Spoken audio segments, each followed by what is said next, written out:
பிரெண்டூட்ஸ் நேயர்களுக்கு வணக்கம். எடப்பாடி பழனிசாமி எதிர்க்கட்சி தலைவரா உட்காருவாரா உட்கார மாட்டாரா அப்படின்ற ஒரு நிர்ணயிக்கிற தேர்தலை தான் இந்த தேர்தல் பார்க்கப்படுது அப்படின்றது தான் யதார்த்தமான ஒரு உண்மையா இருக்கு. ஏன் அப்படின்னு பாத்தீங்கன்னா லோக்பால் போல் டிராக்கர் இவங்க பாத்தீங்கன்னா கருத்து கணிப்புல ரிலீஸ் பண்ணியிருக்கிறாங்க. இந்த கருத்து கணிப்புல திமுக கூட்டணி 180 இடங்களுக்கு மேலாக வெற்றி பெற்று ஆட்சியை தக்க வைத்துக் கொள்வாங்க அப்படின்னு சொல்லப்படுது.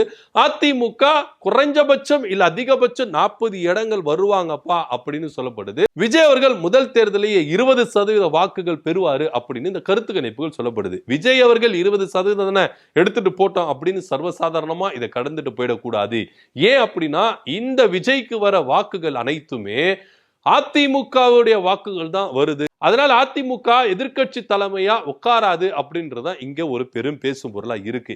இது ஏன் அதிமுகவுக்கு இப்படியான ஒரு சர்க்கிள் வருது அப்படின்னா எடப்பாடி பழனிசாமி செய்த தவறுனால்தான். ஏன்னா ஓபிஎஸ், டிடிவி தினகரன், சசிகலா இப்படி பிரிஞ்சது அதிருப்தியான நிறைய முன்னாள் அமைச்சர்கள், மூத்த அமைச்சர்கள் எல்லாருமே வெளியே ஏறிந்து, அது மாத்திரம் இல்லாம இரண்டாம் கட்ட தலைவர்களுடைய ஆதிக்கம் ஒவ்வொரு மாவட்டத்திலையும் முன்னாள் அமைச்சர்கள் இரண்டாம் கட்ட தலைவருடைய ஆதிக்கம் அதிகம் செலுத்தப்படுறதுனால பல மாவட்டங்களில் அதிருப்தியாளர்கள் இருக்கிறாங்க. உண்மையை ஒழிச்சவங்களுக்கு இல்லை. இன்னைக்கு எடப்பாடி பழனிசாமி பட்டியல் வெளியிட்டு இருக்கிறார்ல, அந்த வேட்பாளர்கள் எல்லாமே ஒவ்வொரு மாவட்டத்திலையும் முன்னாள் அமைச்சர்களும் இரண்டாம் கட்ட தலைவருடைய சிபாரிசுனால சீட்டு வாங்கியிருக்காங்க. உண்மையா உழைச்சவங்களுக்கு இங்க அங்கீகாரம் இருக்குதுன்னா இல்லவே இல்லை. இதனால பல அதிருப்தியாளர்கள் எல்லாம் என்ன பண்றாங்கன்னா எடப்பாடி பழனிசாமிக்கு எதிராகவே வேலை செய்யறதை இங்க பாக்குறோம். இது போக கூட்டணி கட்சி தலைவர்களும் இங்க உள்ளடி வேலை பார்க்கறதுக்கு வாய்ப்பு இருக்கு. குறிப்பா பாஜக, அம்மா மக்கள் முன்னேற்ற கழகம் ஒரு சில தொகுதிகளில் உள்ளடி வேலைகள் பார்ப்பாங்க அப்படின்னு பேசப்படுது.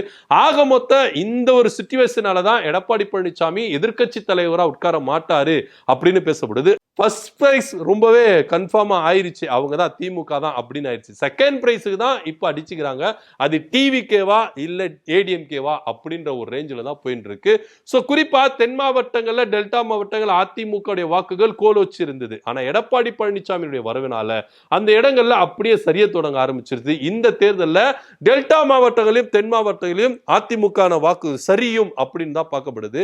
அந்த டெல்டா மாவட்டங்களையும் தென் மாவட்டங்களில் இருக்கிற தொகுதிகள் டைரக்டா டிஎம்கே விசஸ் டிவிகே அப்படின்ற ரேஞ்சில் தாங்க அங்க தேர்தல் நடக்குது அப்படின்னு கருத்து கணிப்புகள் சொல்லப்படுது. எப்படியா இருந்தாலும் எடப்பாடி பழனிசாமிக்கு இது ஒரு பெரிய சவாலுங்க.